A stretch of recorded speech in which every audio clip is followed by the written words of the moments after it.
All you need is love. All you need is love. All you need is love. Love. Love is all you need.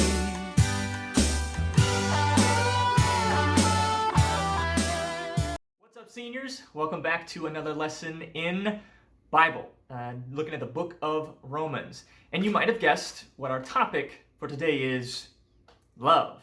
It's all about love, and that is what Paul is going to talk about in Romans chapter 13, verses 8 through 14. That phrase in the song you just heard, love is all you need. Maybe some of you have seen it at the Domain up on near the Rock in the Rock Rose district. It's painted up on the wall. You know, some days, maybe my more cynical days, I walk past that and I'm just like, okay, sure, love is all you need. Pretty sure you still need toothpaste and toilet paper and things to eat and all of that.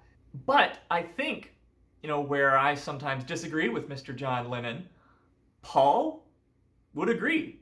And when John Lennon says love is all you need, I think we see in Romans chapter 13 that Paul is kind of like, yeah, John Lennon's right. I don't know Paul didn't know John Lennon, but you get the idea. So love is all you need. So our objective for today is to take a look at Romans chapter 13 and see what Paul's talking about when he says, love fulfills the law. And another objective is to understand what Paul's talking about when he says, be ready for Jesus' return. Let's take a look. Let's read Romans chapter 13, verses 8 through 14. I'm reading, this is the New International Version. Let no debt remain outstanding, except the continuing debt to love one another. For he who loves his fellow man has fulfilled the law. The commandments: do not commit adultery, do not murder, do not steal, do not covet, or whatever other commandment there may be, are summed up in this one rule: love your neighbor as yourself. Love does no harm to its neighbor. Therefore, love is the fulfillment of the law. And do this, understanding the present time. The hour has come for you to wake up from your slumber, because our salvation is nearer now than when we first believed. The night is nearly over. The day is almost here. So let us put aside the deeds of darkness and put on the armor of light. Let us behave decently as in the daytime, not in orgies and drunkenness, not in sexual immorality and debauchery, not in dissension and jealousy. Rather, clothe yourselves with the Lord Jesus Christ, and do not think about how to gratify the desires of the sinful nature. Okay, let's take a closer look at some of these verses and break down what Paul is talking about. As we've looked at before, he's talking to the Romans, the church in Rome. And in the previous verses, we saw Paul talk about government authority, submitting to government authority, respecting government authority, and paying your taxes. And remember, he is speaking about the Roman government at the time, a secular government, non-Christian, and really the emperor at the time, let's remember, is Nero. Now, for historical context, Nero's time as emperor is most often characterized as one of the most crazy, immoral, debauchery-filled times of any Roman emperor. But the first couple years were pretty good, and during those first couple years is around when Paul is writing the book of Romans. But then Nero goes kind of crazy and, tries to sleep with his mother and then kill her, and sleep with men and women and eunuchs, and wow, yeah, he gets after it and gets around. But that's Emperor Nero. But let's take a look at what Paul is writing about in Romans chapter 13, in verse 8. Let no debt remain outstanding.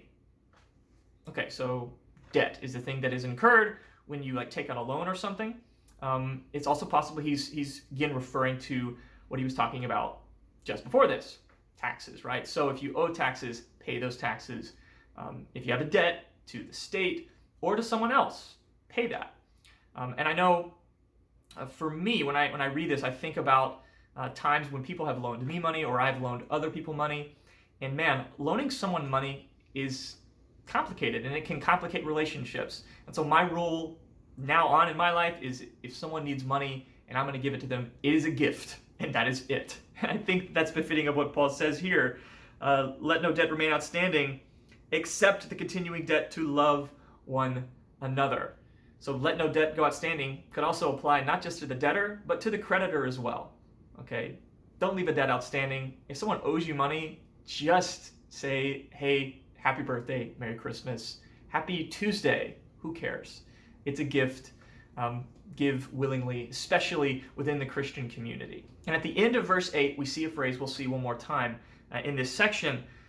For he who loves his fellow man has fulfilled the law. Fulfilling the law, that's been a concern of the Jewish Christians in the Roman Church ever since they came back from being exiled by Emperor Claudius.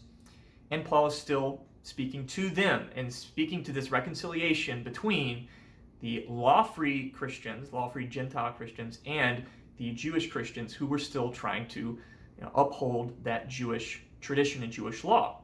Now in verse 9, Paul gets into that law and he cites several points from it. Okay, the do nots. Do not commit adultery, murder, do not covet, don't steal, don't do these things, right? But then he quotes Jesus, okay, when Jesus was asked by the Pharisees, which is the best law? What's the most important law? Okay, and Paul brings that back up and says, love your neighbor as yourself. And for Jews, for some Jews, this meant, neighbor meant other Jews within that body of Israelite people. But to other sects of Jews, that meant a broader community. That meant anyone. That meant Gentiles. That meant people who were not Jewish around them, and to love them as yourself as well. It's found in the book of Leviticus and Deuteronomy. Okay, this concept of loving your neighbor as yourself. And then in verse 10, we see Paul say, love does no harm to its neighbor. Therefore, love is the fulfillment of the law. Twice here now he said, love is the fulfillment of the law. Love is, well, all you need. Okay, and that's his message to this church as he is exhorting them to love one another. That's what he's kind of building up to here, is this big message that, look, I know you are all different. Love each other anyway. In this next section, in verse 11, Paul steps into a new type of conversation where he's really talking about the coming of Jesus, Jesus returning. And it's important to understand these Christians, these first believers in that first century, were fully convinced that Jesus was going to come back in their lifetime. He was going to return, and they would be there to experience that. And this is Paul's message to them, to be ready to, in verse 11, wake up. Salvation is near. Jesus is coming soon, and that's their expectation. In verse 12, Paul says, the night is nearly over. The day is almost here. Night and day. The way you lived in the night, not anymore. In the daytime, this is how you're going to live. And that is, getting back into this ethic that Paul is teaching as well, saying, look, Jesus is coming soon. You need to be transformed and live as though Jesus is coming back tomorrow. And how do you want to be seen on that day? Who do you want to be on that day? Cast aside the deeds of darkness, things that, people do at nighttime when no one's looking. And maybe there's a lesson there. It's a lesson on all this for us. What are the things that we do in the way we live and behave when no one is looking, in the darkness? And Paul says, no. Don't do that. Let go of that darkness and those deeds and put on the armor of light. And it's interesting, this imagery of armor, because, man, when you put on armor, you don't put on armor to go to the grocery store. You put on armor to go into battle. And also armor is defensive. This is an armor of light. And you need to be ready because there's going to be a battle and you need to be prepared for that. In verse 13, Paul says, behave decently. He breaks that down. He gives a list of specific vices that Christians are to abstain from. This isn't the only list, and it's not an exhaustive list of things that Christians shouldn't do, but he lays out several of them. It's not clear if this particular church is struggling with these issues, but it does appear that many of these vices are things that are normal in Rome. Like I mentioned, Emperor Nero kind of really into debauchery. Kind of his hobby. Man, debauchery as a hobby. That's dark. And Paul says, instead of those things, those vices, sexual immorality, dissension, jealousy, debauchery, and orgies and drunkenness, instead of that, clothing yourselves in those things, clothe yourself in Jesus Christ. Don't think about how to gratify the desires of the sinful nature. Don't focus on self-gratification. And that takes many forms, just seeking pleasures, thinking to do what you want to do. And when I think about how to break this down into something practical for me, I think of a time when I was learning how to snowboard. I was studying abroad in Italy, and we got to spend some time in the Apennine Mountains. And I'd never skied or snowboarded before, and I was convinced by some friends to learn how to snowboard. And we got to it, and man, it was brutal. Man, you fall so many times. I remember waking up one morning and thinking, it feels like my body has been tenderized by a hammer, all day. But I remember one of those moments where I figured something out. And it was really simple. Our instructor was saying, okay, stand up on your boards, lean back a little bit, lean back on your heels, and then look to your right. And so stood up, looked to my right, and then something really interesting happened. I started moving to my right. I started to kind of slide and glide to my right. And I wasn't doing anything else. I wasn't intentionally flexing certain muscles to make me go or moving my feet or anything. All I was doing was pointing my head in a particular direction, and I started to move in that direction. Okay, so what's the lesson? Well, where your focus is, where you point yourself, that's where you're going to go.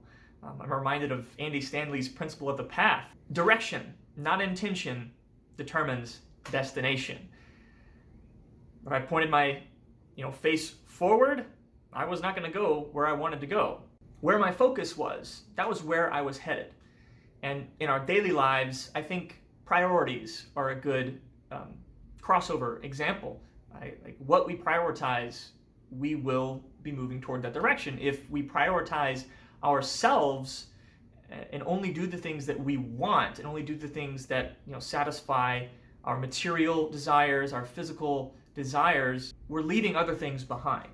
When we focus on things that aren't the Spirit, that aren't God, well, we're moving in a direction, always. And we have to ask ourselves, is that direction a good one? Is the destination I'm headed to better than the destination that God is in? And so, chapter 13, verse 8 through 14, love fulfills the law. Love is all you need. And be ready for Jesus' return. Behave decently, clothe yourselves in Christ. And seniors, I implore you to do the same. Clothe yourself in Jesus Christ. Put on that armor of light and live a life that shines. Thank you for your time. I love you all. Make it a great day.